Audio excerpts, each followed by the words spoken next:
Hi friends, ഇന്ന് ഞാൻ ഇവിടെ എത്തിയിട്ടുള്ളത് ഇന്ന് ചെറിയൊരു കാര്യം മനസ്സിലാക്കി തരാൻ വേണ്ടിയിട്ടാ. ഒന്നും ഉണ്ടായതുകൊണ്ടല്ല, നമ്മൾ കഴിഞ്ഞ വർക്ക് ഇതേ ഓട്ടോത്തിന് കേക്ക് ഓട്ടോത്തിന് നമ്മളൊരു വർക്ക് ഉണ്ടായി ചെയ്യുക, ഒരു ഇസ്ലാമിക് ബൊഫേ സെറ്റിംഗ്സിൽ ഒരു ഫുഡ് വർക്ക് ചെയ്തു. പക്ഷെ അതിന് നമ്മൾ ഒരുപാട് ബാഡ് കമന്റ്സ് കണ്ടു. എന്തൊക്കെയാണെന്ന് വെച്ചിട്ടുണ്ടെങ്കിൽ ഇസ്ലാമിക്കിന് ബൊഫേ ഉണ്ടോ, അതുപോലെ തന്നെ മതവുമായി കൂട്ടിച്ചേർത്തുള്ള ഒരുപാട് കമന്റ്സ് കണ്ടു. നമ്മൾ ഒരിക്കലും ഈ ഇസ്ലാമിക് ബൊഫേ സെറ്റിംഗ്സ് ഉദ്ദേശിച്ചത് അതിന് വേണ്ടിയിട്ടല്ല. ഈ ഇസ്ലാമിക് ബൊഫേ സെറ്റിംഗ്സ് ഉദ്ദേശിച്ചതെന്ന് വെച്ചാൽ ഒരു 40-35 പേര് റൗണ്ടിൽ ഇരുന്ന് ഫുഡ് കഴിക്കണതിന് ഒരു സെറ്റിംഗ്സിന് വേണ്ടിയിട്ടാണ് നമ്മൾ അറബിക് ബൊഫേ അല്ലെങ്കിൽ ഇസ്ലാമിക് ബൊഫേ എന്ന് പറയുന്നത്. അത് എന്തിനാന്ന് വെച്ചാൽ നമ്മൾ വരുന്ന ഓരോ ക്ലയന്റിന്, അതായത് മറ്റേ നമ്മൾ നോർമലി എല്ലാവരും കല്യാണത്തിന് ഒരുപാട് കല്യാണത്തിന് പോയിട്ടുണ്ടാവും. ഈ പല കല്യാണങ്ങൾക്കും 6 സീറ്റിൻ്റെ ടേബിൾ 8 സീറ്റിൻ്റെ ടേബിൾ ഉണ്ടാവും. അതുപോലെ തന്നെ ഈ കൗണ്ടർ എന്താണെന്ന് വെച്ചിട്ടുണ്ടെങ്കിൽ നമ്മൾ വരുന്ന ഓരോ ഗസ്റ്റിനെ നമുക്ക് എങ്ങനെ ട്രീറ്റ് ചെയ്യാൻ പറ്റുമോ, നമ്മൾ വരുന്ന സ്റ്റാഫുകളെ വെച്ചിട്ട് നമ്മൾ ഓരോ ഗസ്റ്റിനെ മാക്സിമം ട്രീറ്റ് ചെയ്യാൻ വേണ്ടിയിട്ടാണ് ആ കൗണ്ടർ സെറ്റ് ചെയ്തിട്ടുള്ളത്.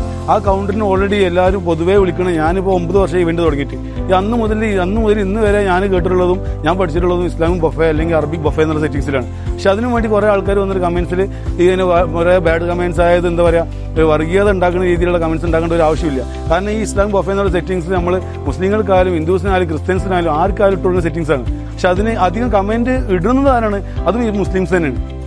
അതായത് എന്തിന് വെറുതെ ഓരോ തിരുപ്പുണ്ടാക്കുക എന്നുള്ള രീതിയിൽ അതിൻ്റെ ഒരു ആവശ്യമില്ല എന്ന് ആവശ്യകത മനസ്സിലാക്കാൻ വേണ്ടിയിട്ടാണ് ഞാൻ ഇപ്പോൾ ഈ വീഡിയോ ഞാൻ ചെയ്തിട്ടുള്ളത്. അപ്പോൾ ഇത് എന്തിനാണ് ഇപ്പോൾ ഇന്നത്തെ നമ്മൾ വർക്ക് വന്നിട്ടുള്ളതും ആദർശ് നമ്മളെ സുഹൃത്ത് ആദർശിൻ്റെ വെഡിങ്ങിൻ്റെ ഫംഗ്ഷനിലാണ്. അപ്പോൾ അവർക്കടക്കം പറഞ്ഞപ്പോൾ ഒരു കുഴപ്പമില്ല, അവർക്ക് സെറ്റിംഗ്സ് തന്നെ വേണം, അത് ചെയ്തു. പക്ഷേ ഈ പുറത്തുനിന്ന് കാണുന്ന ആൾക്കാർക്കാണ് ഈ സെറ്റിംഗ്സിന് ബുദ്ധിമുട്ടും, അതായത് വീഡിയോക്ക് വെറുതെ വന്ന് വേണ്ടാത്ത കമൻസ് ഇട്ടുകൊണ്ട് വെറുതെ പ്രതികരിക്കുക. അപ്പോൾ അതൊന്ന് മനസ്സിലാക്കാൻ വേണ്ടിയിട്ടാണ് ഞാൻ ഇപ്പോൾ ഈ വീഡിയോ ചെയ്തിട്ടുള്ളത്.